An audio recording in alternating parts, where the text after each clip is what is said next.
All right, let's start the meeting.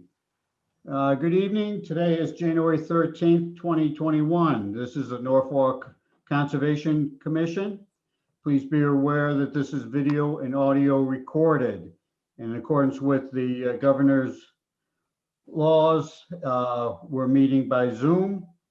If you want to ask any questions or a comment, please raise your hand and we will unmute you or identify you, and you can say your name and address and make your comments. And everything is directed to me. So the first one is Keolis Commuter Service, a request for determination. They have asked for a continuation on this. We have given them their the records on the wells, and they're going through that. So in February, we should be able to finalize that. So I accept a motion to continue Keolis till February 10th at 7 o'clock. I make a motion to continue Keolis Commuter Services to February 10th at 7 p.m. Second? Alexandra Fair, second. Okay. Roll call. Dave Turry, aye. Alexandra Fair, aye. Jim Wilson, aye. Alex Whiteside, aye. Val Stone, aye.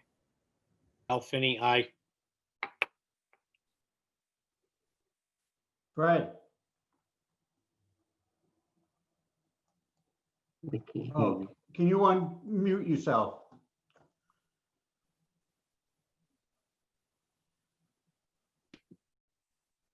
Aye. Okay. Okay, it passes unanimously. Good job. Good job.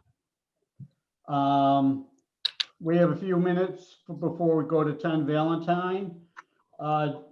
Janet, do you want to talk about the double track inspection reports that Keolis sent us?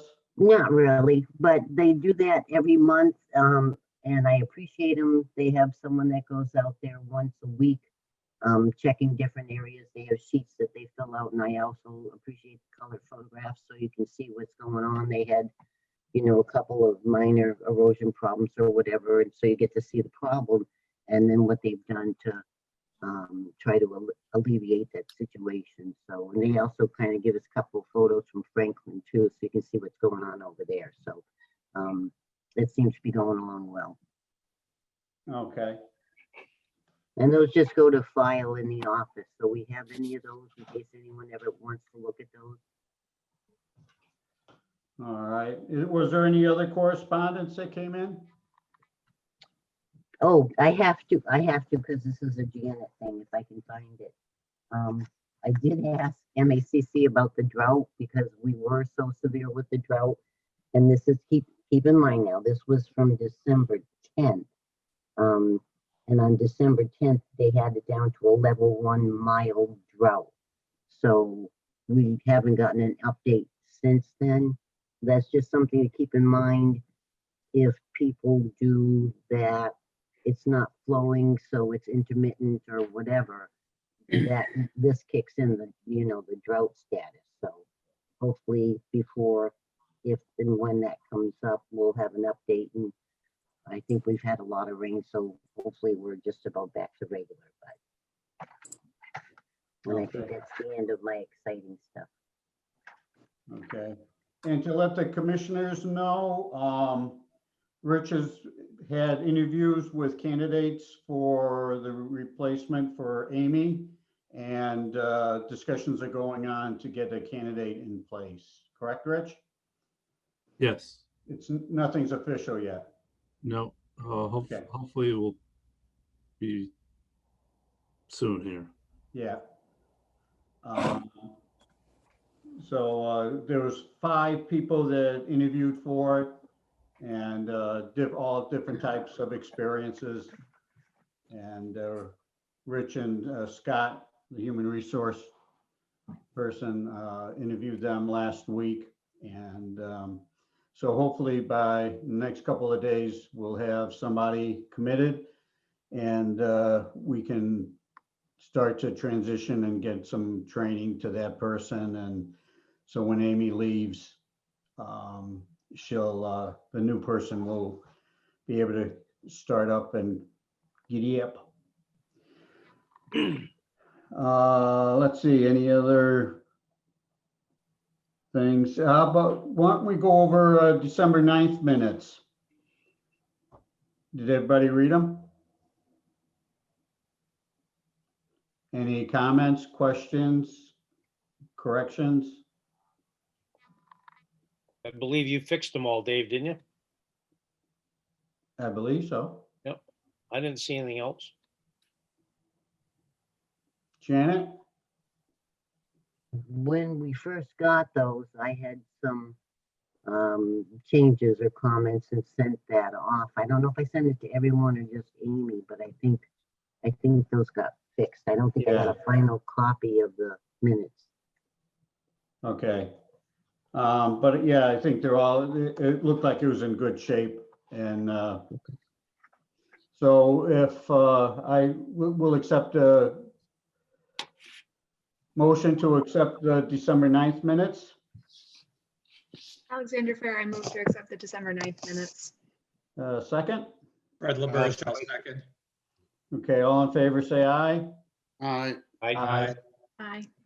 Opposed? Okay, it passes. Okay, we still have a couple minutes.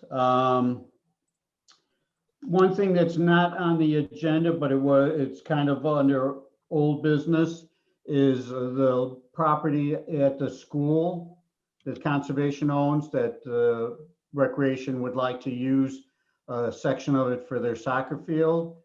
It looks like we can transition that land from passive to active, but I've asked the town council to give it to us in writing. But we don't have any policies that state anything that there's restrictions on it. So once he does that, we'll take care of it in February. And before that, I'll talk with Recreation and we'll see what kind of a swap they're offering. Okay, as we approach 7:10, we'll be going to 10 Valentine Drive. So is somebody here from 10 Valentine? Yes. Hi, Karen. Hello. Okay, it's 7:10. Good timing. All right. We've discussed this. You're looking to put in a pool, correct? Correct. And so everybody received a copy of the order of conditions that Janet did. And so anything else you'd like to say, Janet? Or give a synopsis of the order of conditions? I think it's kind of a simple one, open, close.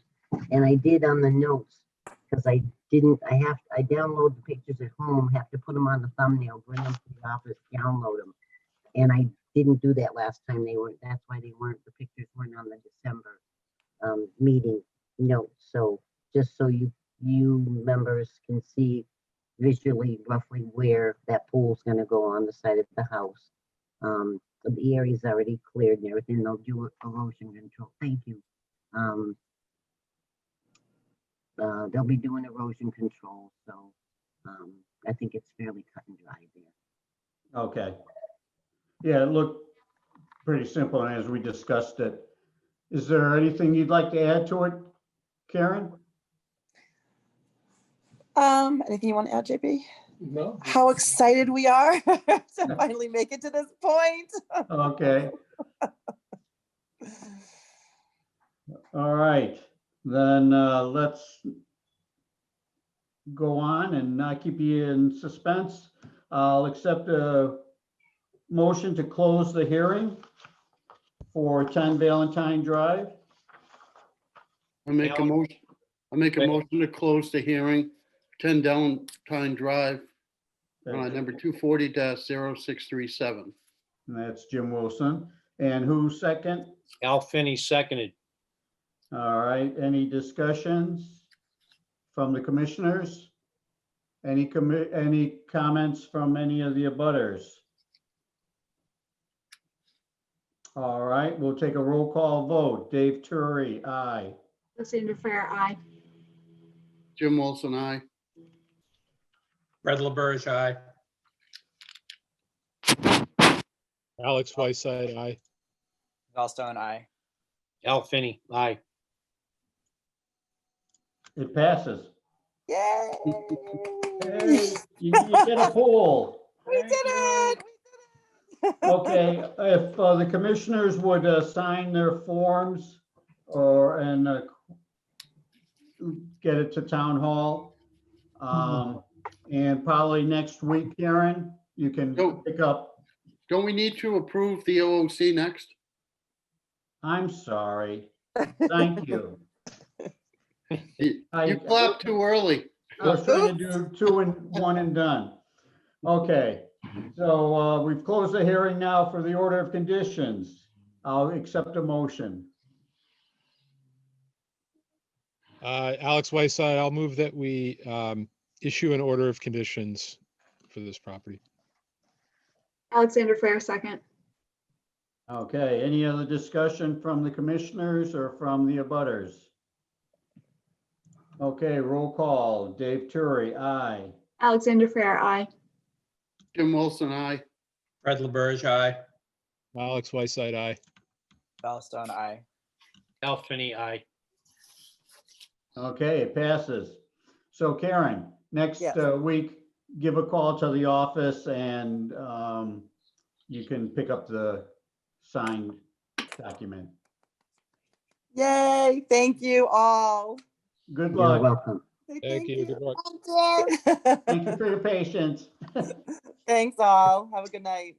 Good night. Good night. Okay, at 7:15, we'll talk about 180 Union Street. I can't get out. And we've got about 30, 40 seconds. And is the homeowner in the meeting? David, he had asked, he requested a continuation to the February meeting. I met with Okay. him last week. So if we could give him to February and hopefully he'll get his paperwork squared away. Okay. All right, it's 7:15. I'll accept a motion to continue 10 Valentine to February 10th at 7:05. 180 Union? Oh, I'm sorry, 180 Union Okay. to 7:05 and 2:10. Alexander Fair, I move to continue our 180 Union Street hearing NOI 240-0635 to our February meeting at 7:05. Thank you. Val Stone, Second. second. Okay, any discussion, questions? Okay, Dave Turi, aye. Alexander Fair, aye. Jim Wilson, aye. Fred LaBerge, aye. Alex Whiteside, aye. Val Stone, I. Al Finney, aye. Okay, it passes. Rich, you can take down the notes. Oh, sorry. Yeah. Thank you. You've got those 2 certificate of releases, David, you could do? Yes. We have a request for a certificate of release for 240-0162, 14 Stop River.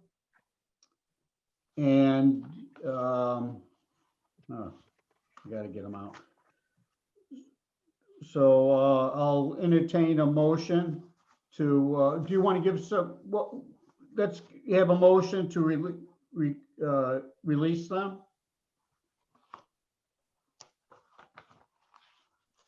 Do we do them one at a time? Yeah, one at a time. We'll do the 24162 first. Alexander Fair, I move to release the request for certificate of release 240-0162 for 14 Stop River Road. Is there a second? Second, Jim Wilson. A little background, Janet. Why was this still out there? Sometimes people forget they got a partial certificate for having, I think it might have been a house and everything that goes with it, but the lawn wasn't stabilized yet. So they did a partial because you don't want like major rain and then having the mud go down to the wetlands or whatever. So, Oh, and then okay. people are in the house and do their lives for years and forget that paperwork's there, you know? And it took them 20 years, 30 years. Okay. Any questions or comments regarding this certificate of release? Hearing none, we'll take a roll call vote. Dave Turi, aye. Alexander Fair, aye. Jim Wilson, aye. Fred LaBerge, aye. Alex Whiteside, aye. Val Stone, aye. Al Finney, aye. Okay, it passes unanimously. Certificate of release for now 37 Myrtle Street, DEP number 240111. I'll accept a motion to provide the certificate of release. Alexander Fair, I move to release the request for certificate of release for 240-0111 37 Myrtle Street. Thank you. Second, Al Finney, second. any questions, comments? Okay, seeing none, we'll take a vote. Dave Turi, aye. Alexander Fair, aye. Jim Wilson, aye. Fred LaBerge, aye. Alex Whiteside, aye. Val Stone, aye. Al Finney, aye. Okay, that passes unanimously. Thank you. All right, let's see, 7:25. Ooh, we got,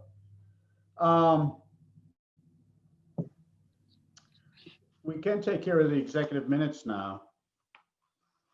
So what I'd like to do is,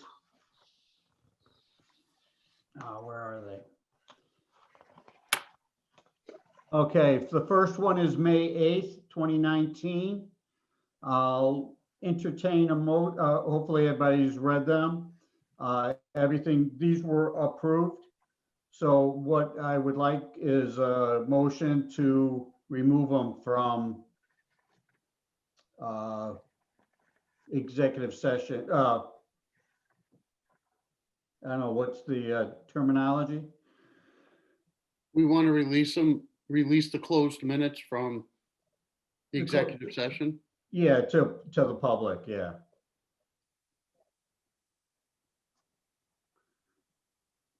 I guess that's a good way of saying it. So I make a motion to make public and release the minutes from the executive session of May 8th, 2019. Alexander Fair, second. Is there any discussion from the commissioners? All in favor? Well, we'll do a roll call vote. And Val, you cannot vote on this. And Alan, you cannot vote on this. So Dave Turi, aye. Alexander Fair, aye. Jim Wilson, aye. Fred LaBerge, aye. Alex Whiteside, aye. Okay, it passes and these minutes can now be released. Do the next one, Dave. Yes, please. I make a motion to make public the executive session minutes from the July 4th, 2019 executive session. Second. Is there any discussion? I'm sorry, did he say 24th or 4th? 24th, correct, Jim? Yes, Yeah. Okay, 24th. all right, thank you. We'll take a roll call vote, and again, it'd be the same. Oh, Alan, you can vote on this one. So Dave Turi, oh, I can't vote on well, I can vote to release them. They've already been approved, so aye. Alexander Frere, aye. Jim Wilson, I. Fred LaBerge, aye. Alex Whiteside, aye. Al Finney, aye.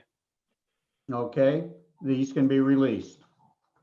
And we'll notify the town clerk on both of these. Okay. Got rid of all the administrative details. So we've got to, it says we have to approve the executive session minutes for the 24th, July 24th. But it doesn't say we have to approve them for May 8th. I would think we should probably do it anyway, just to make sure that we have it on record. I don't know, would it hurt that we did it twice if the May 8th's already been approved? No, no, Because how can we approve them for the public to read if we haven't released them yet? I haven't approved them. Yeah, Okay, yeah, we can vote on it twice to accept the minutes as written. I make a motion to accept the May 8th to 2019 executive session minutes. Second. Dave Turi, aye. Alexander Frere, aye. Jim Wilson, I. Fred LaBerge, aye. Alex Whiteside, aye. Okay, that passes. July 24th. I make a motion to approve the minutes of the executive session on July 24th, 2019. Second. Dave Turi, aye. Alexander Frere, aye. Jim Wilson, I. Fred LaBerge, aye. Alex Whiteside, aye. Al Finney, aye. Okay, those passes and those have been approved. Okay, we're coming up to 7:25, so 136 North Street. And that is Kenneth Brown. Where is it? Oh, the order of conditions, Janet? Yep, I believe he said last meeting, David, he was traveling this week. They, and he no, would come if he the, needed to, but we the told him he address is- didn't need to be here. the address is wrong. Amy caught that this afternoon. She emailed me. Because I think it said Main Street and she was supposed to be fixing it.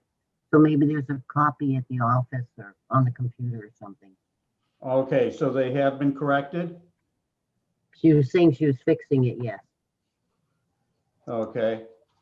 So, You want me to grab them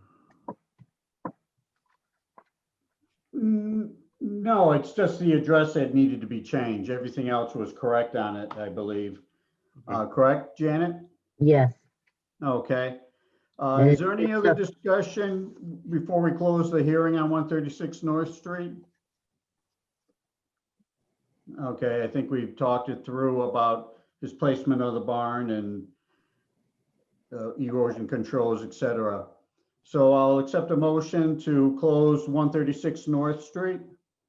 Alexander Frere, I move to close 136 North Street, NOI 240-0636. Thank you. Fred LaBerge, second. Thank you.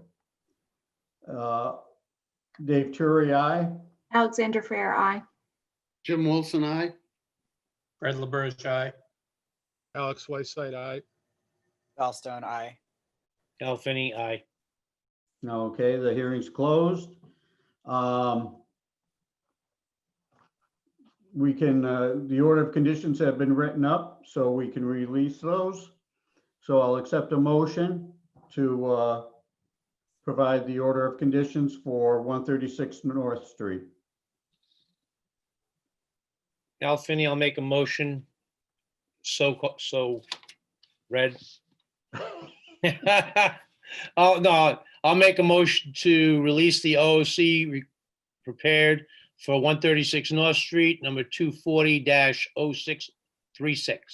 Thank you, Alan. Alexander Fair, second. Thank you. Any further discussions? Any discussions from the audience? Seeing none, we'll take a vote. Dave Turi, aye. Alexander Fair, aye. Jim Wilson, I. Fred LaBerge, aye. Alex Whiteside, aye. Val Stone, aye. Al Finney, aye. Okay, it passes. So if people would sign the signature sheet and turn in. At 7:30, we'll be doing the 144 Seekonk Street. Did we do for the new old business, the 16 Valentine Drive enforcement order discussion? Will that take longer than the few minutes that we have until the 7:30 hearing? Janet, I'm the not sure. enforcement order For for the 16 enforcement order. Valentine. Right, so I don't know how much discussion might be involved with that one. Okay, no, that's fine. I don't want to hold up the hearing that we have at 7:30. I just figured if it was quick, then, but we can wait. No, it might take a few more minutes than Okay. 2 minutes.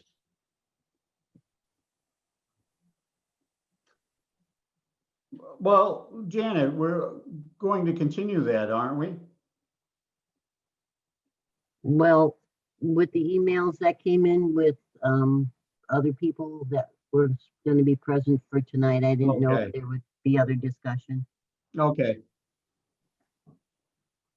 Then we'll wait for the, after we do 360 Main Street. Or that's, oh, that's at 7:20. Well, we can't, well, yeah. Let's take care of, yes, Seekonk Street first. But we did have it at 7:20 for 6 Valentine Drive, so we could talk about it now. But I think it may be a little bit lengthy and we don't need to tie up the personnel involved in 144 Seekonk Street.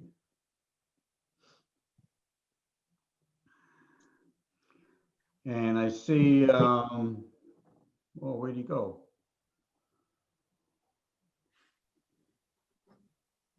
Who's here for 144 Seekonk?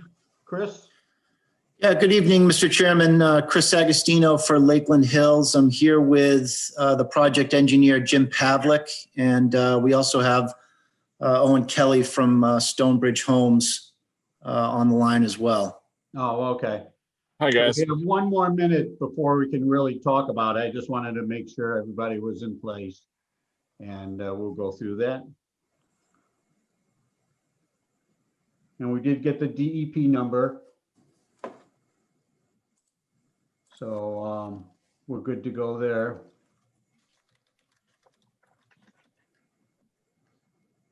Hopefully everybody had a nice holiday season. Not too hectic. Okay, it's 7:30. We can go to 140 Seekonk Street, 144 Seekonk Street. Janet, you want to start us off? Not really, David, if I'm being totally honest. But we did, I forgive me, Chris, I think at the last meeting, did we talk about wanting a consultant for reviewing the wetland side of the project? Yes, yeah, and we held off on any substantive discussion about that until we got the DEP number, which has since been received. So I think the goal tonight would be to get the commission to engage the peer review consultant to look over the NOI filing. And if the commission has any other questions, Jim Pavlik can answer them as far as any substantive questions regarding the filing. Okay, we did get a quote from Tetra Tech. And they're working with the ZBA on the property. So we thought there wouldn't be any conflict of interest, and that as long as they're on site, they should be good for us. They gave us a quote of $7,467 for the peer review. Yeah, that sounds appropriate. Okay. And, obviously, you can share a copy of the estimate whenever you're able. Yep, after we approve it, tomorrow, we can send you that. And, yeah, he sent the full quote as normal. So if the commissioners, do you have any questions regarding Tetra Tech's quote and the scope of activity? No, I just have one comment. I agree with Christopher that I think we should get in the essence of time and his time and all of us, that we should, secure the person that's gonna work with Janet and get the peer review done. And then when we meet again, we'll all have a lot more information as to some substance that we can talk about. Yep. Okay, I'll accept, if there's no other questions regarding the quotation from Tetra Tech, I'll accept a motion to accept their quote for peer review of 144 Seekonk Street. Mr. Chairman, if I could just interject for a moment. Yes, I'm just curious, has the public hearing actually been opened? yes, It was, okay. yeah, that we're in open session. Is there a second to that motion? Jim Wilson, I don't think we have a motion yet, do we? Oh, good, give the motion. Okay, I move, so moved. Okay, Jim Wilson, second. okay, any further discussion? Mm-mm. Seeing none, David Turi, aye. Alexander Fair, aye. Jim Wilson, aye. Fred LaBerge, aye. Alex Whiteside, aye. Val Stone, aye. Al Finney, aye. Okay, it passes. Janet, can you send that quote to Attorney Agostino tomorrow? Yes, yeah, and hopefully, let me just double check. Or just to make sure that I have your email address, so I can send that out to you. And Yeah, I have their email address. oh, Richard's got it. Okay, good. So I can send it. Do you want me to send it to Jim Pavlik also, or Chris, just to you and you'll disperse it? Yeah, that'd be fine, Janet. And to make it even easier, I can send you an email, and if you just reply with it to everybody, that would be easiest. Okay, super. And just FYI, and because we need the money first, and they need their signed paperwork. And it says we request 3 weeks from receipt of the completed applicant submittal to start their review. So hopefully we'll be somewhere in time for the next meeting. Yeah, we'll get that over as soon as possible. Okie dokie. Is there anything else you'd like to discuss tonight? You do have a question when you get a chance, Mr. Chairman, from the audience. Okay. Oh, and Chris? David, Yes, David, oh, I have Janet? one thing. I just had it in my notes because I just don't want to forget. Chris and Jim Pavlik, just FYI, because it was flagged before for the ANRAD, but that's, I don't know, almost 3 years ago maybe. So just probably to have somebody go out and see if flags need to go back up, if this person might be going out and looking at that wetland line. So if you do that ahead of time, just to make, just trying to keep it close so we can get stuff done in time. That's a good point. Thanks, Janet. Okie doke. And if I could just add to that, if the commission wants to see anything else staked out in the field, if there's any plan to do a site visit, that might be helpful. We could do everything in with one mobilization, if you will. Okay, thank you. At this time, we weren't going to do it. I think we'll wait and see what Tetra Tech comes back with. And if there's any discussion or concern, then we'll request a site visit. But we'll let them do their work first. Chris, do you have anything else you'd like to talk about tonight? No, Before I that open it should be all for tonight, Mr. Chairman. Look forward to having a substantive discussion, hopefully at the next hearing, once we get the peer review on board. Okay. And who has a question from the audience? Karen Clark. Karen? I can't hear you. I think you're muted, Karen. Yeah, unmute yourself. Still Can- nothing.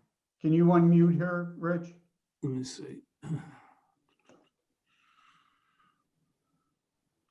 I keep forgetting people can hear me talk. I'm doing. It looks sign- like she is unmuted on Zoom. Maybe try to unmute yourself on your computer. What's that? It looks like she's unmuted on Zoom itself. I think she needs to unmute herself on her computer. Oh, are you muted on your computer, your microphone? Must be, yeah, because I can't. No,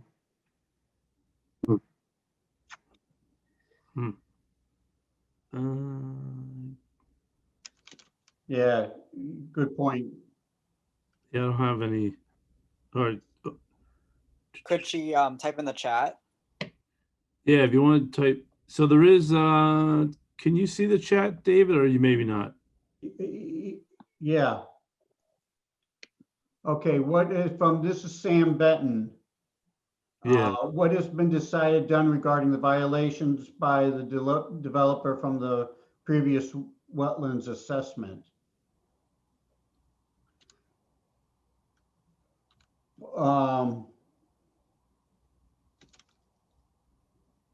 Thought that was. The word, Janet, recall my memory. oh my goodness.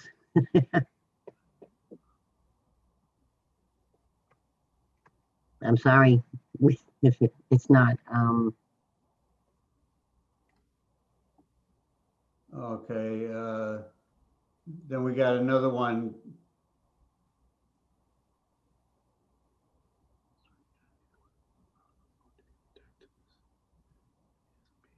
Okay, I think to address this, that is why we have the peer review with Tetra Tech to understand where all the flags are, to talk about the stream crossing and the wetlands and give us their feedback. Karen, you can talk, but I think it's your computer.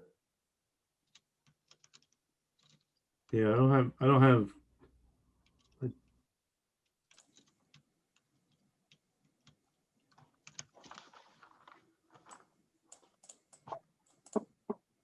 Are you writing her? Oh, Well, she can hear us, I think. Looks like she's typing. Yeah.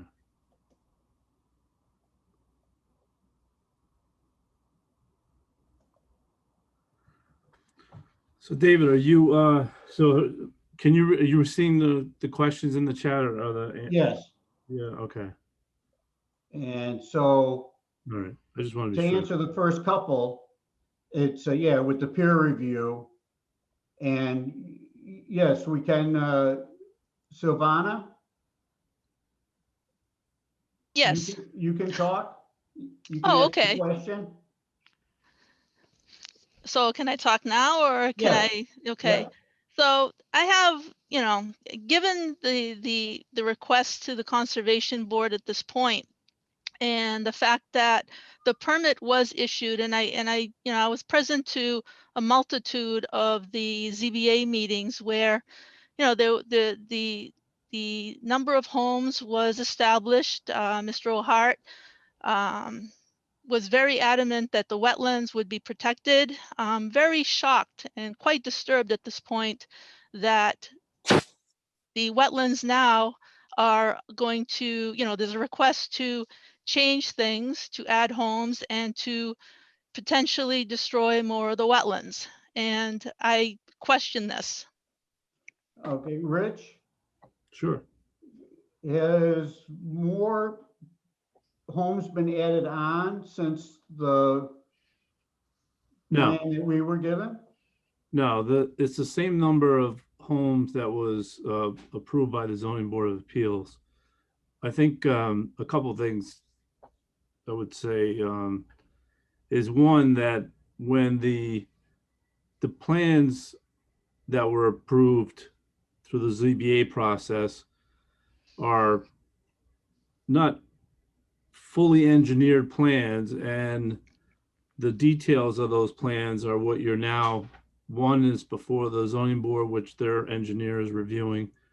And then now you have the NOI filing with the Conservation Commission, where they're getting into the detail of the specific design, which then, if approved, they would turn into construction documents to go build it. So the level of detail that happens through the permitting process with a comprehensive permit is not the same as you would necessarily see with a subdivision project through the planning board. So it's kind of a higher level, but they have a base, they have a established number of units and a layout, and then you take that to full design, and that's what they're doing right now.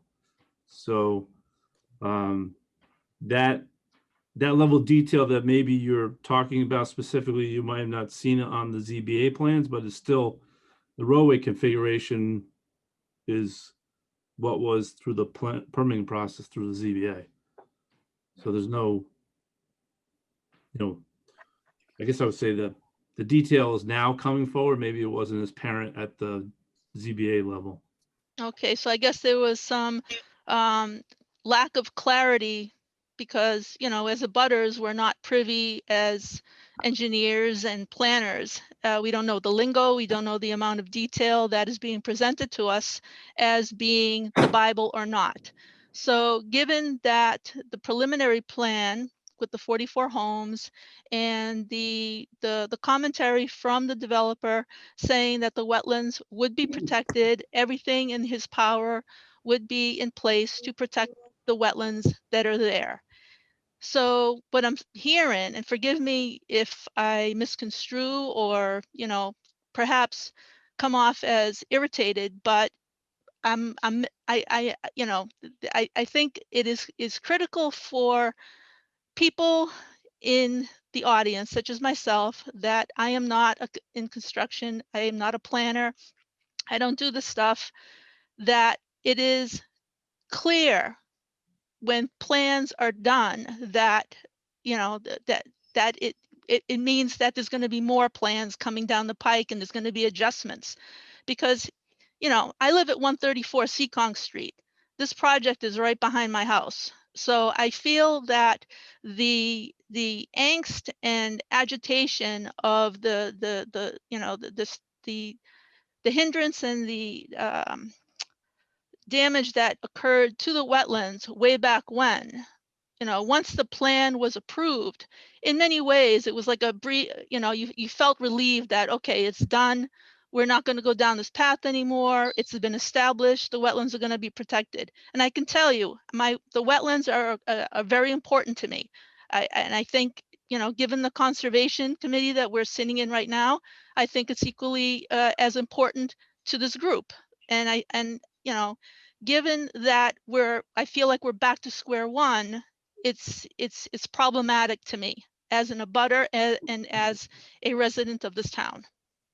I can answer this and kind of guide you through. So when somebody goes to build a house or build a development, there's two ways to go. One, they come up with a set of plans and they submit it through the process and they come to conservation.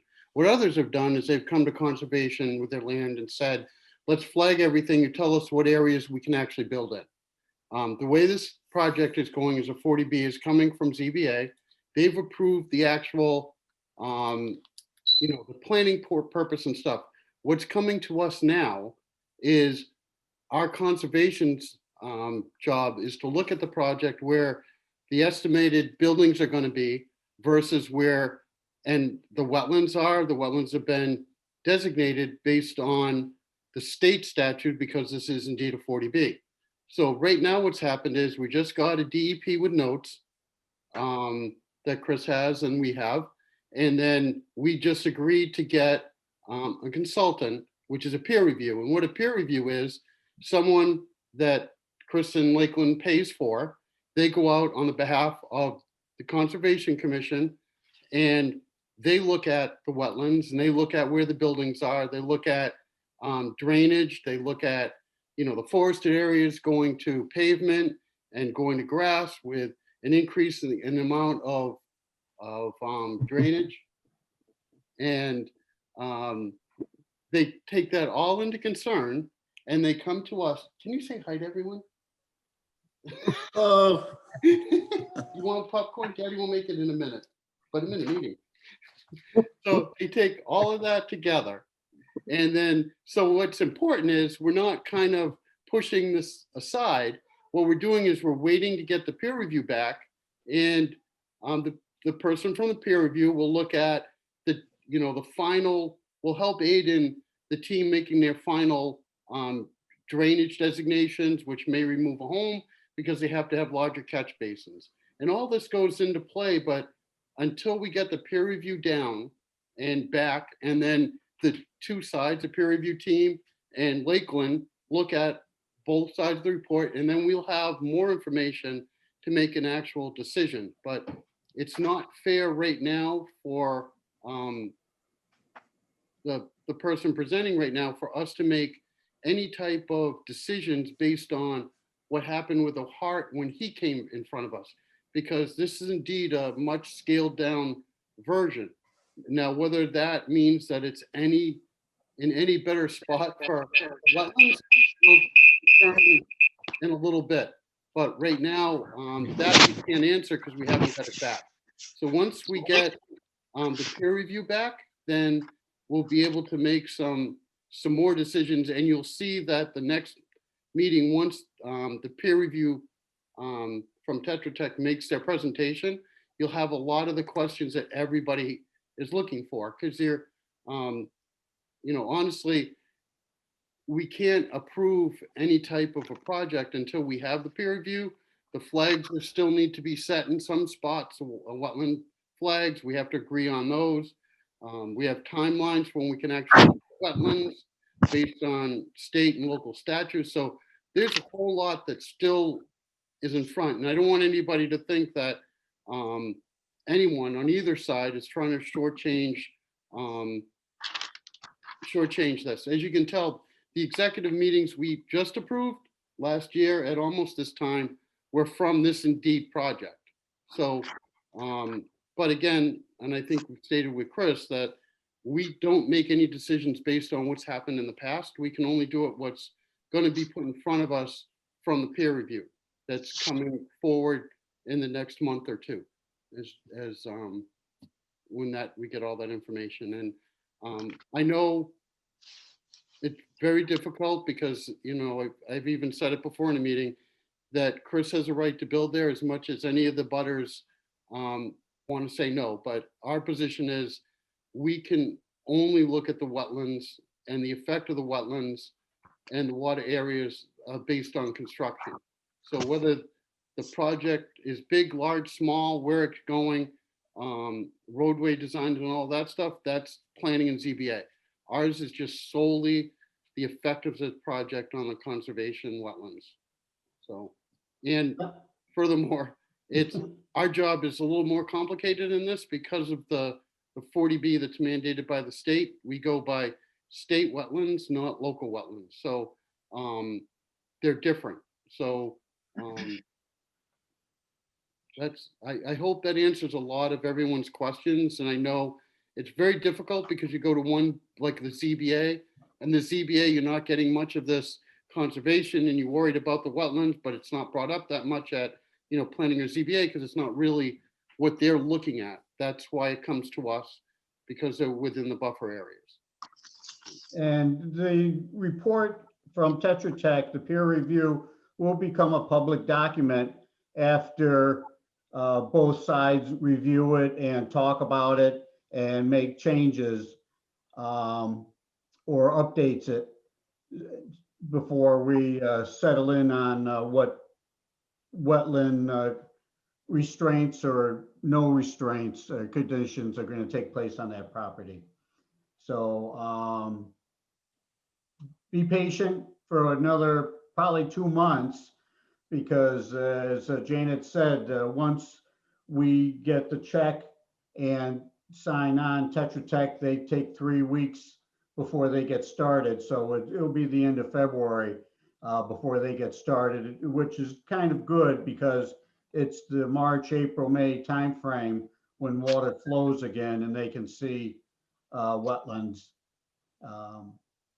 Does that answer your question? It does to it, Or your it does, concern? and I appreciate the you know the clarification by Mr. Wilson. That was very helpful. But you know, I just have to make a comment regarding, you know, the 40B. Yes, it's the state mandate, but I think it is I think it's critical for the developers to take the approach on any development that, okay, 40B, you know, having a project under the 40B blanket allows them a lot of papal dispensation, for the lack of a better word. And I think it would be prudent for these developers, future as well, to keep in mind that you know that it's their obligation to do the right thing and protect the wetlands that are there, protect the land that is there, and not go hog wild with, you know, the stipulation that the state makes that they have a free for all. And you know, I come from a family that built houses. I come from construction. I don't understand planning and engineering, but I understand the process. I understand the idea and you know, developing something. But I can tell you from my background, they always took great care not to chop down a lot of trees, to keep in mind what was being affected. And I feel that a lot of the people, a lot of developers doing 40B work, they do not have that same approach, and there's no Okay. excuse for it. Okay. But thank you. I need to stop you because you're going more on a tangent. Again, that's our charter, is to protect the wetlands. And that's what we will be doing. It's up to the ZBA on 40B, but also the planning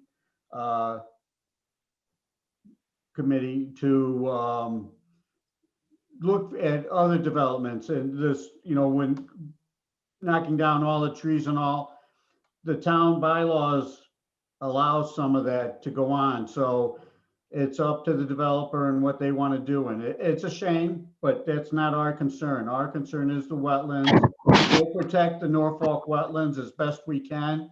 And we have to trust any builder, developer will follow our guidelines and will not harm them in any way.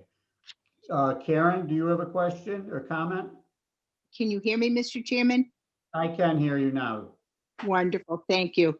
Just one quick question. Back on April 1st, I took the time today to listen in detail to the April 1st, 2020 ZBA meeting. And I'm only going to address the wetlands because I know that's all this meeting is concerning. At that meeting, the major concern of the board and the abutters was the wetlands.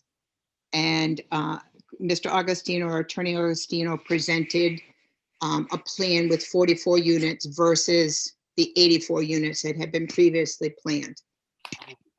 During that meeting, Attorney Augustino stated that that plan now would increase because that wetland area tends to be in the interior portion of that loop road on the plans.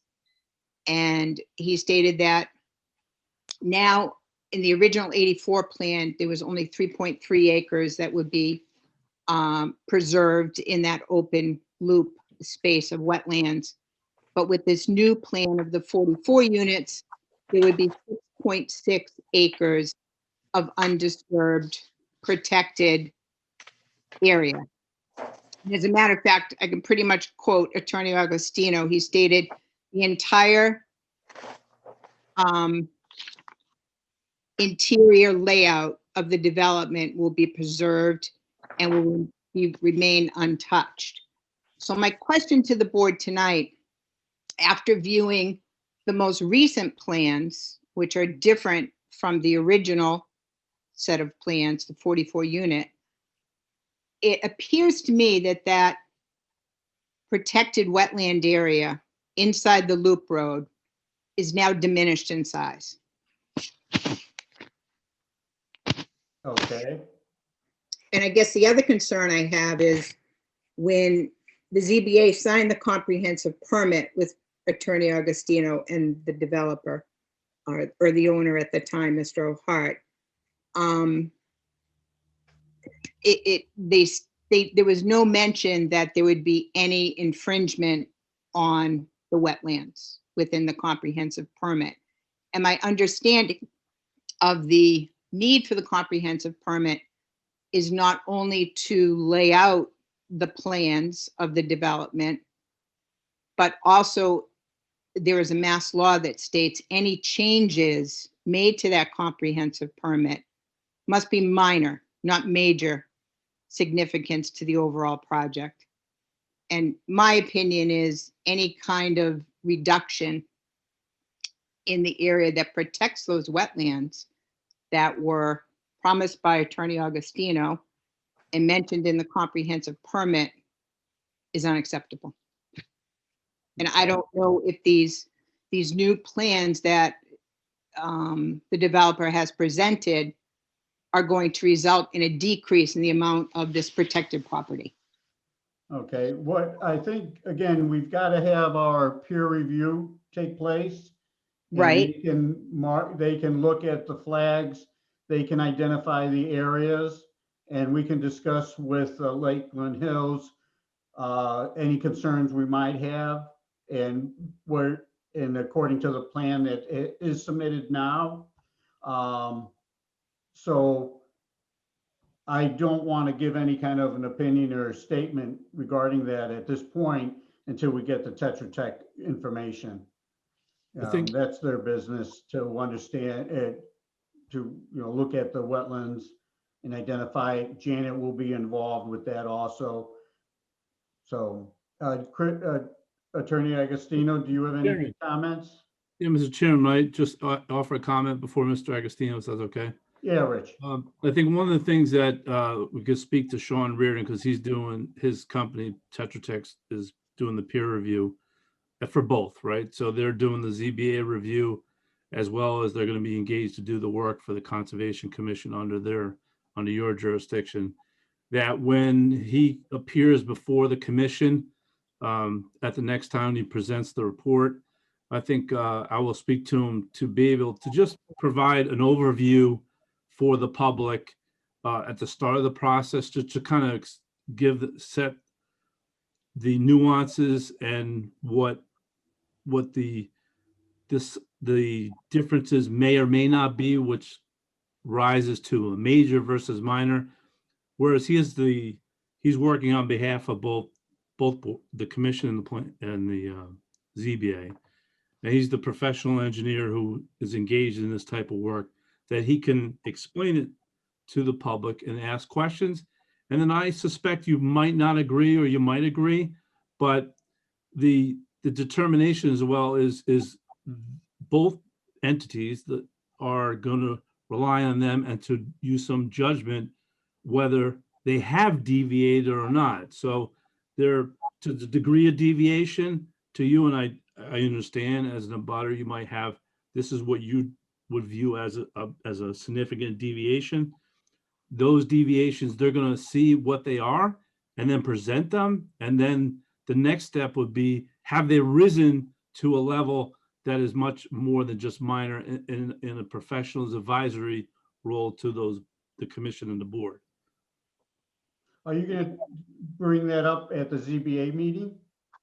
No, what I'm saying is just is when they come before, there's a little bit of overlap. So the ZBA doesn't have a hearing anymore.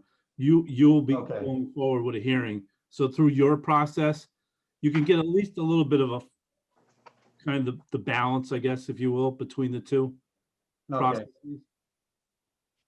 Because I've already talked to Sean about this, that I think it might help in this because, again, some people might have familiarity, the butters to this, and some might not. So I think a little more thought and words could help educate one way or the other. Okay. Yeah, I think that would be helpful. Can I respond to that, please? Yeah. Thank you, Mr. Chairman. I guess I may be reading into this, but I'm kind of preparing myself for being told that it's not going to be the 6.6 acres anymore. It's going to be, I believe I read in the plan somewhere in the neighborhood of 5.1 or 5.2 acres that will be in that loop area preserved around the wetlands. And to me, that's significant. And I think when you look at 6.6 and take an acre and a half away from it, or an acre 0.5 away from it, that's a significant difference. And one of my primary concerns is those wetlands, if they're contaminated in any way, shape, or form, they can affect our drinking water. And we have multiple abutters to this project who are still on private wells. My well is probably, I don't know, 700 or 800 feet from the wetland area. So I guess I would be greatly disappointed and concerned if after 2 years of work and 2 years of money and 2 years of peer review to get to a comprehensive permit, and then a promise from the attorney who represented the developer to the ZBA at the April 1st meeting that we're in great shape. We've gone from 3.3 acres of preserved wetland space to 6.6. We've doubled it. And I'm telling you now, ZBA members and people that were signed into the meeting, it will remain untouched. Okay. I hope you understand my frustration. I mean, it's kind of like you're told one thing and then suddenly the game changes. Okay. Thank you. Attorney Agostino? Sure. Thank you, Mr. Chairman. I would invite anyone that has questions about the current plan and the plan that was approved by the zoning board to contact me so that I can explain to you why the plans are identical as far as the concept that was approved by the zoning board and the concept that's before this commission.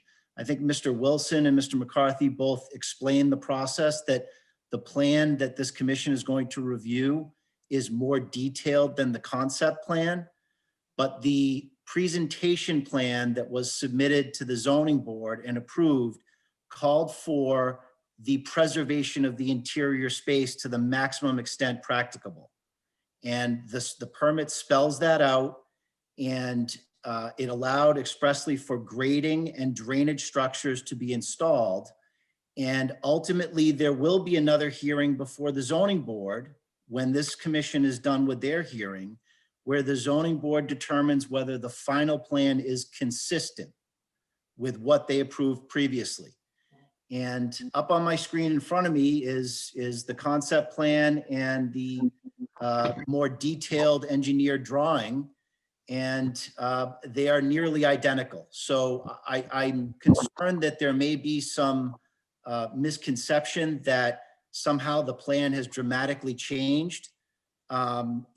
Since this seems to be a topic that has taken a lot of time thus far in these very preliminary hearings, again, know that it's not really relevant to this body, the commission's hearing.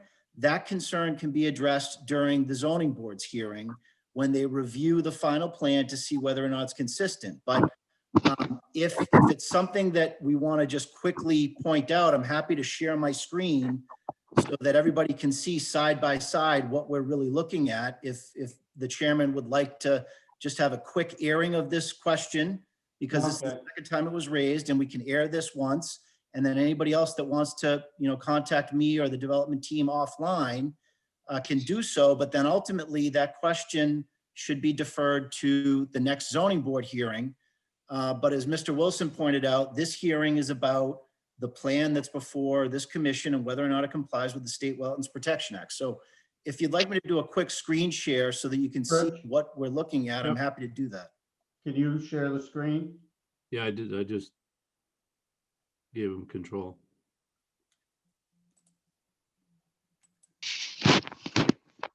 And when he puts it up, we'll have him talk about it, but there won't be any real questions because again, it's preliminary for us and it comes down to the ZBA, and so we need to know a lot more detail. Everybody see what's up in front of me here? Yes, Okay, the plan on the left is the rudimentary preliminary schematic concept plan that the zoning board approved towards the end of the last, or towards the end of the zoning board hearing. Okay, this is the preliminary concept plan. And this was in schematic form only. And if you recall, the applicant showed that it could build almost double the number of units on this site during the zoning board process. And as part of a discussion to settle potential litigation about moving forward with a much larger project, we settled on a much smaller project that you see here in preliminary schematic form. And this presentation plan was never intended to say that this is exactly how it's going to look and the green areas are exactly going to remain undisturbed. The idea was that we would not be building buildings in the interior of the site, okay? The plan on the right is the plan before the Conservation Commission, okay? And you'll see 3 highlights there, but I'll mention one more thing. In this preliminary schematic concept plan, the plan actually called for alteration of the roadway to tuck in this section here because there were concerns about proximity to one of the neighbors at 14 Stop River Road here. So we agreed to cinch that in, to pull that away. And in doing so, the road was slightly reconfigured. And the result is the plan on the right, okay? Now, the changes that result, there may be more changes that the commission, there may be more modifications needed to comply with the Wetlands Protection Act. We don't know yet.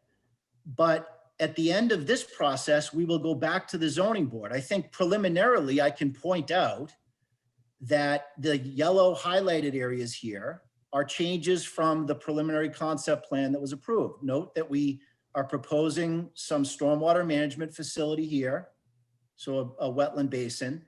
And we took one of the duplexes that was on this side of the road and moved it to the other side of the road here, okay? Those are the extent of the changes, all right?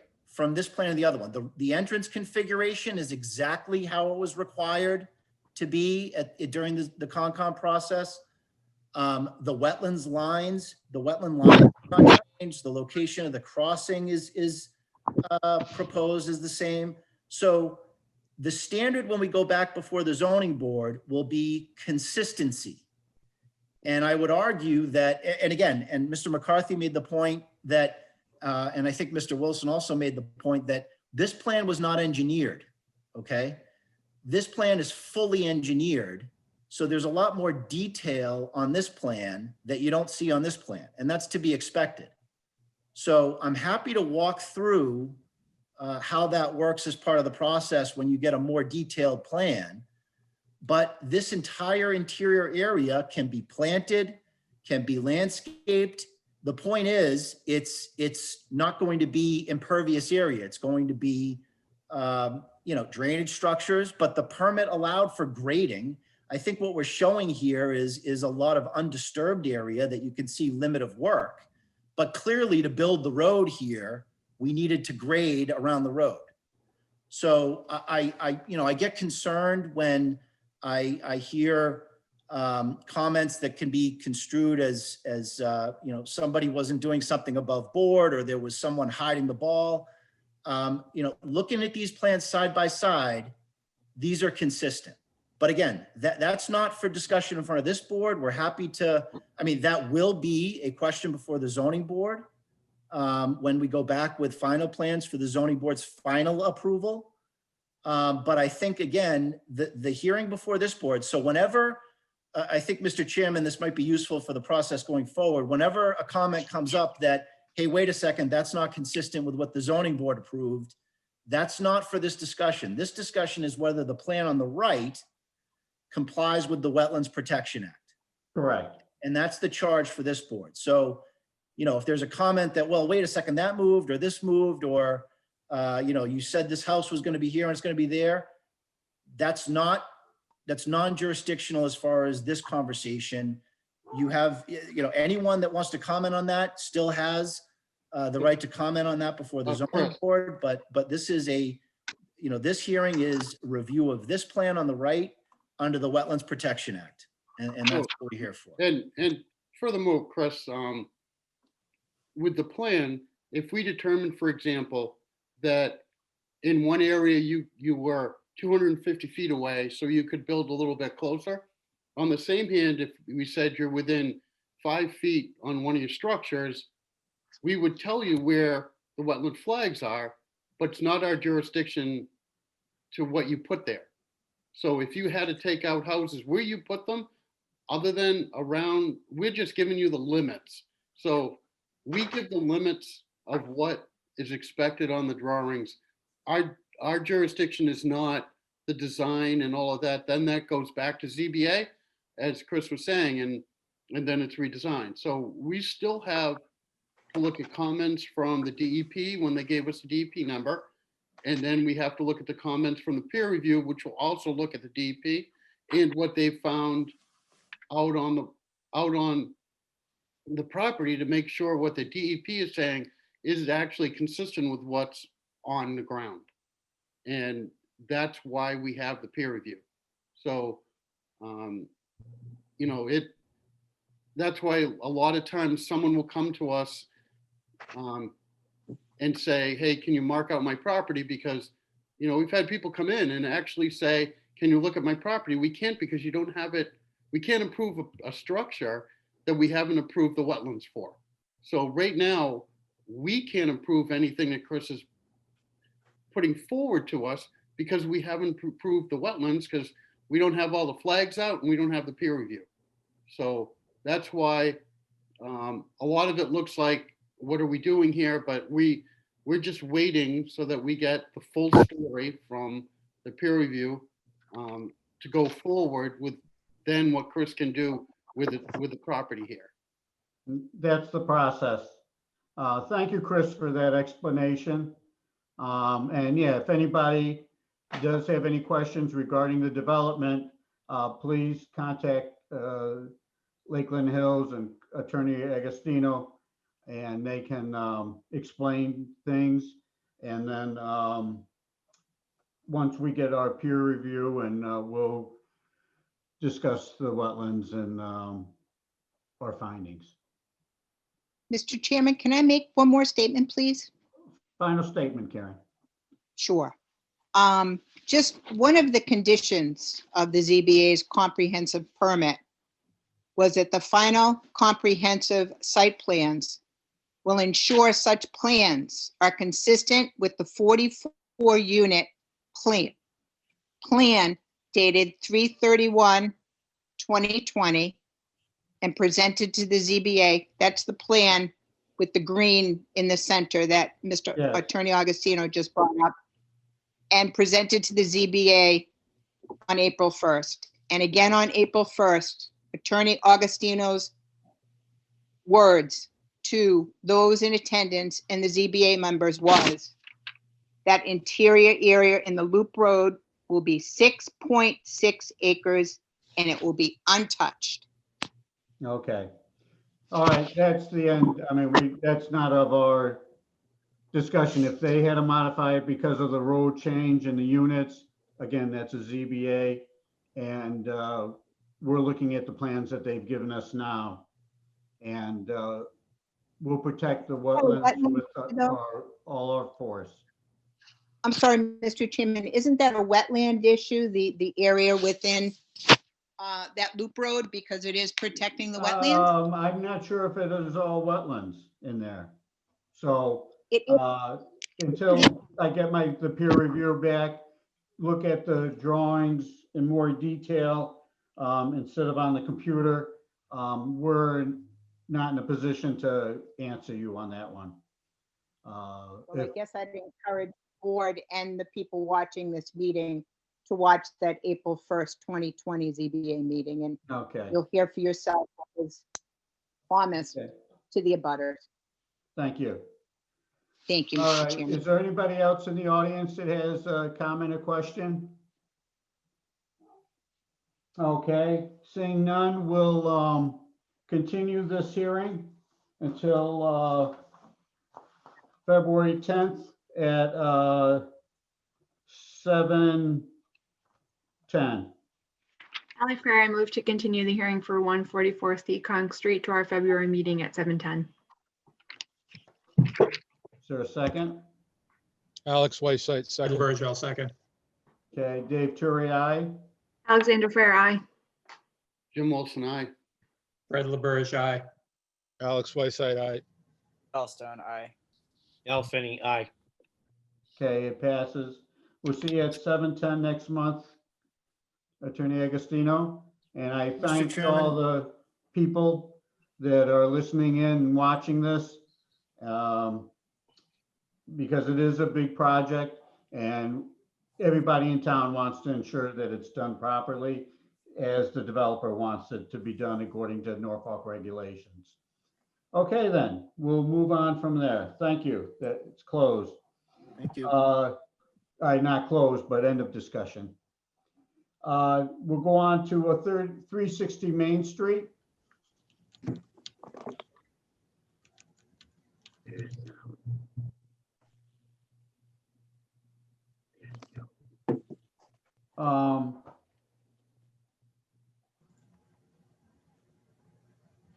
Okay.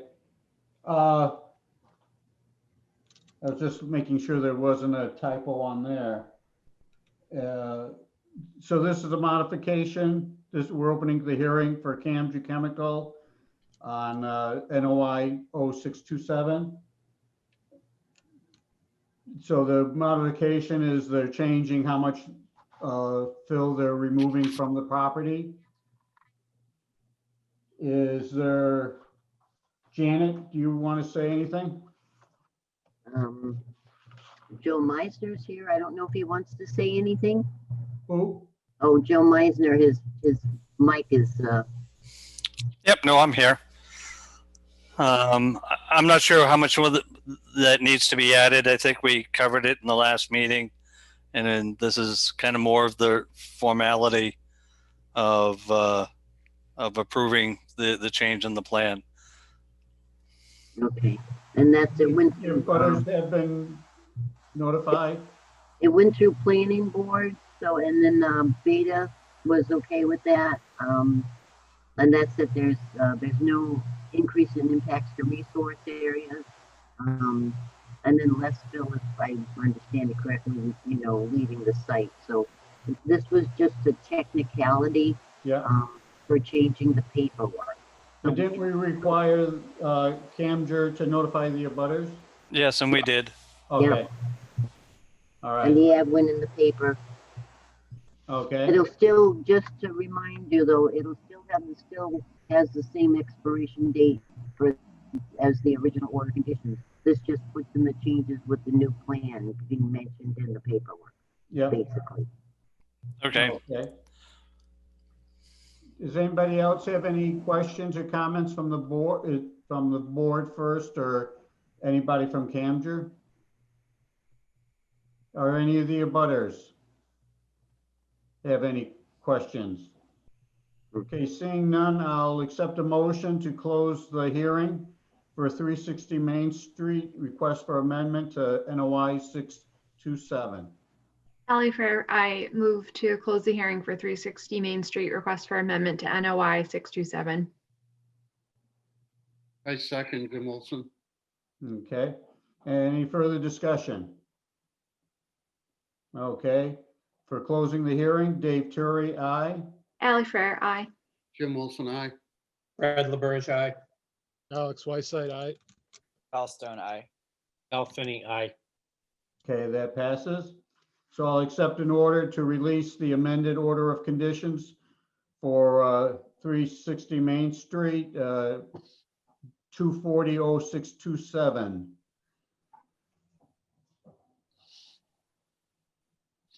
as amended? Alex Whiteside, so moved. Alan Finney, seconded. Thank you. Any further discussion? Okay, Dave Turi, aye. Ally Fair, aye. Jim Wilson, aye. Fred LaBerge, aye. Alex Whiteside, aye. Fallstone, aye. Al Finney, aye. Okay, it passes unanimously. So you're all set, Joe? Great. Well, you can pick up the paperwork beginning of next week, contact the office. And you're good to go. Thank you very much. And on behalf of Camden, we thank the board Oh, thank you for everything. everything that you've done. All right. Have a Look great forward to night. your new Thank building. You too. Good night. Thanks. Okay, so there's a lot of things to sign for tonight. We still have 720, 16 Valentine Drive. Yep, that's the next one. No, I was just saying though, that's the, all the orders of conditions and that we've signed or approved tonight. So yeah, well, let's go back to 16 Valentine Drive, the enforcement order. Are the people here from 16 Valentine? I am Zach Chalkin. Hi, Zach. Hi. Okay, Janet, Yes. you're up. Oh, thank you. It came up at the last meeting, and I have a folder somewhere, but I think Jim was talking about having soil samples taken for the area in front of the upland or towards the house, up from where the wetland flags are, just to double check that fill didn't go into the wetland area, and I think some on the side, the property in between the two properties. And forgive me, that holidays, you got everything, and calling companies, leaving messages, they don't call you back. You call the companies, you leave messages, they don't call you back. Talk to other people. So talk to Zach finally, because I talked to someone who put a light bulb in my head, and talked to Zach about getting in touch with GLM that did the original delineation, to have her send something on to us, because he believes when she was out there, she checked that up area. So that way, if we have her notes or report or something in writing, that'll give us something to go on there. So we're waiting to get that in. Okay, you talked to Zach today, correct? I'm sorry? You talked to Zach today? Yes, I did. Yeah. So Zach, I guess it's, we'll wait to see what notes she has. Yeah, Mr. Chairman, if I may. Yes. So I reached out to Joyce Hastings today, just to touch base to find out if she's drafted a report yet. She hasn't yet. She said she'll get it over to Janet as soon as she can. Okay. And just so you know, when she was here, when she did the wetlands, excuse me, I don't know the term, but when she flagged it, part of what she did was take soil samples to delineate between upland and wetlands. And when she was here, she was showing me the difference in the soils and whatnot. So there was multiple spots where it was taken throughout the backyard, not just where the fill was, but starting at the fill where the hill goes down, and then in a couple spots behind it, going out 10 or 15 feet or 20 feet past where the fill stopped. I don't know to what extent she took the notes and wrote all that stuff. If I had to guess, there was probably in excess of 10 holes around the perimeter or 15 holes taken with samples. So the commission will have to wait for her report for those answers. Okay. Yeah, and if she did that and has good notes about it, then yeah, we don't have to redo it again. So saves time and effort and money. And yeah, we'd like to close this as soon as possible also. So David, good. if I might. Yes, Janet. Because I see the neighbors from 18 Valentine are there, and Matt Watsky is here. I think he's an attorney for or representing, I don't know the terminology, for the people at 18 Valentine. Okay. Matt, would you like to say something? You're muted. There we go. Okay. Hit the right button. Thank you, folks, and good evening.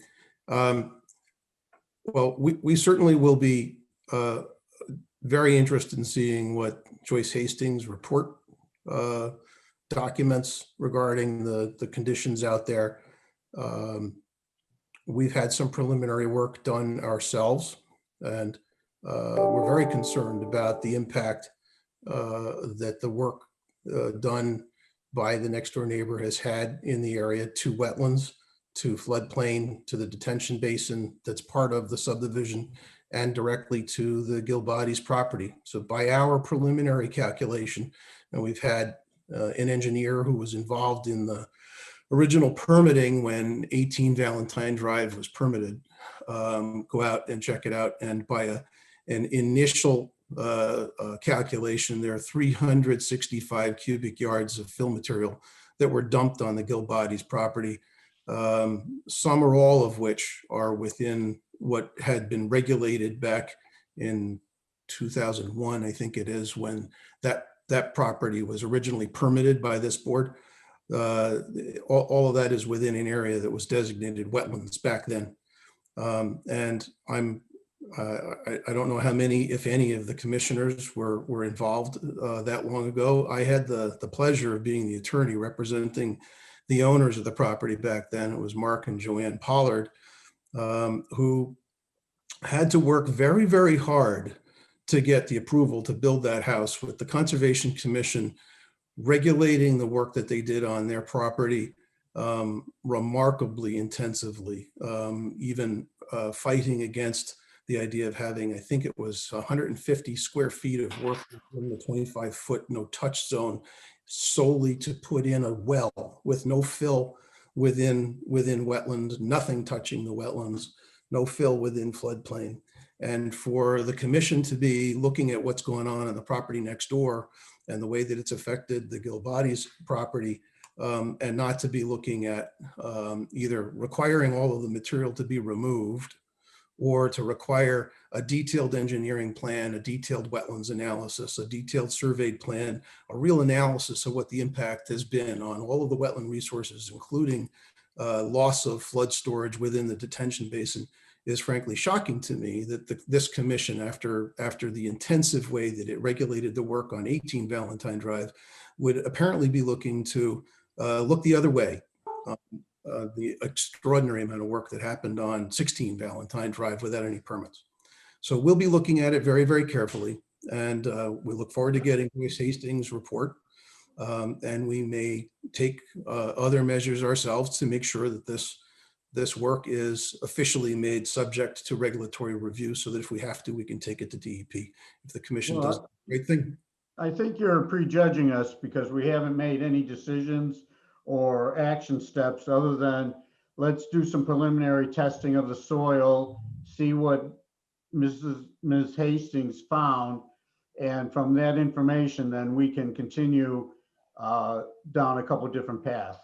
So, has the commission asked the owner, Mr. Chafkin, to hire a surveyor to actually give you an existing conditions detailed survey and to compare that to the topography that was available from pre-construction? No, we haven't. Pre-construction of what? Before he put in all of the fill material. But if he doesn't have anything on that, how are they going to come up with a pre? The Conservation Commission has records from prior projects that give you topography that existed before we put the fill in. I don't think for that lot. I don't think for that lot, Matt. And then for next door, you're talking 20 years. Things change in 20 years. To say that's how it was 20 years ago and look at it now.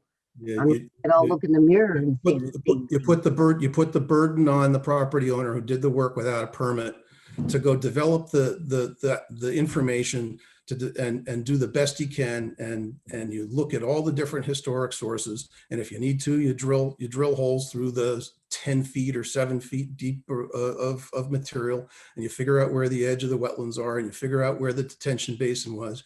You look at the planning board approved subdivision plan and the certificate of action and the as-built plan associated with the subdivision, and you determine where the detention basin was, and you figure out how many cubic feet of flood storage that had been provided by the detention basin has been filled in by the unpermitted fill.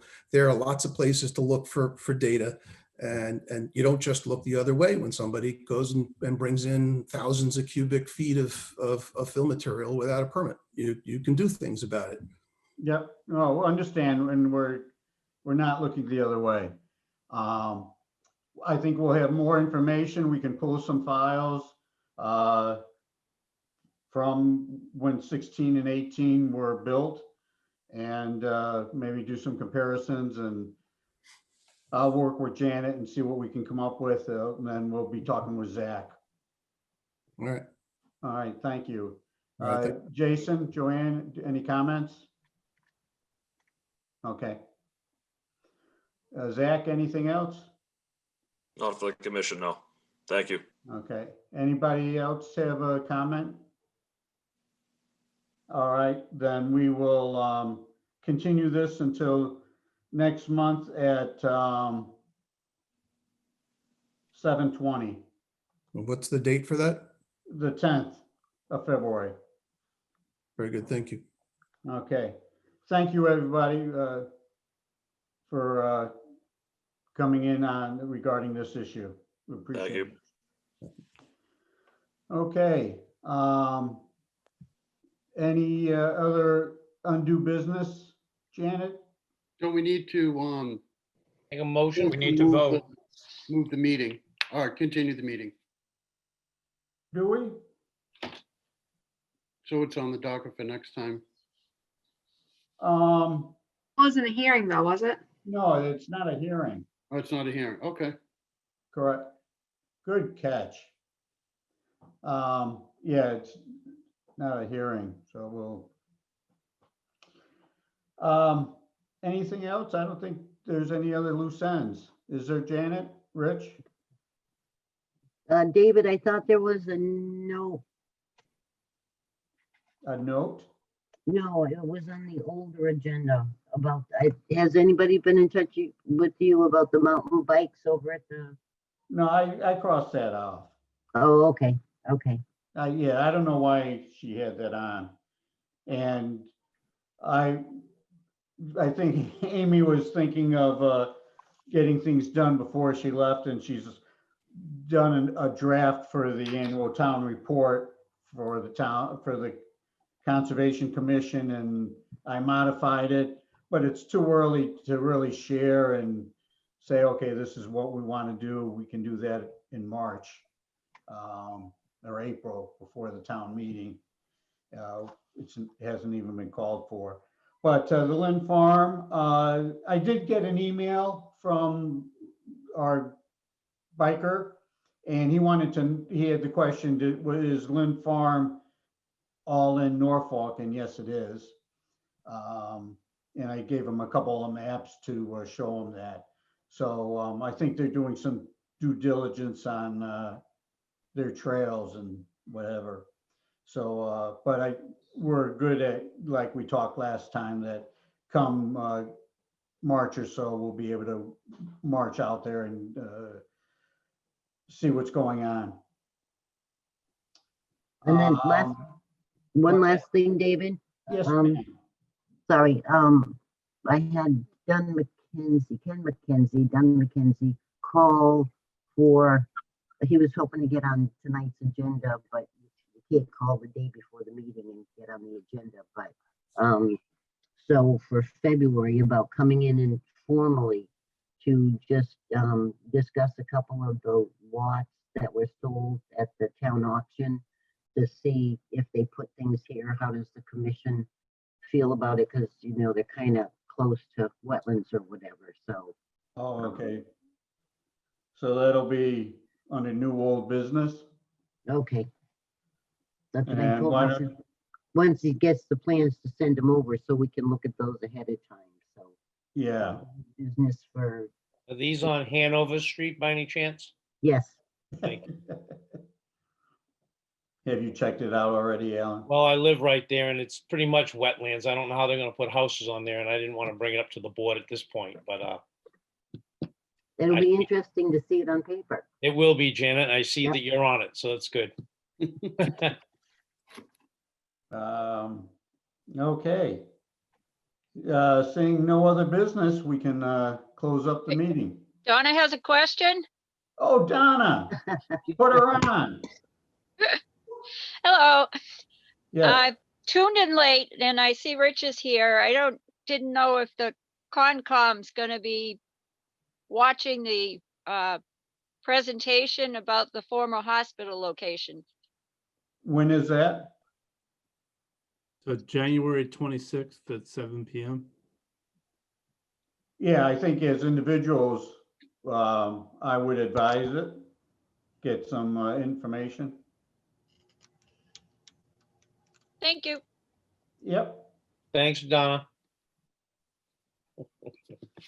I should always know, Donna, to ask you if you have something to, you always gives a nugget of information. Anybody else? All right, I'll accept a motion to close the meeting. Ally Ferry moved to close the meeting. I second Jim Wilson. Aye? Aye. Aye. Aye. Aye. Alan, you don't want to continue? Nope, I'm good. Okay. Thank you, Rich, for holding this for us. Yes, thank you. Did a Thank you. fantastic job. We have a Thank you. position open, you know. Yes. Thank you, Rich. Yeah, you're welcome. Okay, thank you. Everybody have a good night. All right, take Good care. night. Bye, everyone.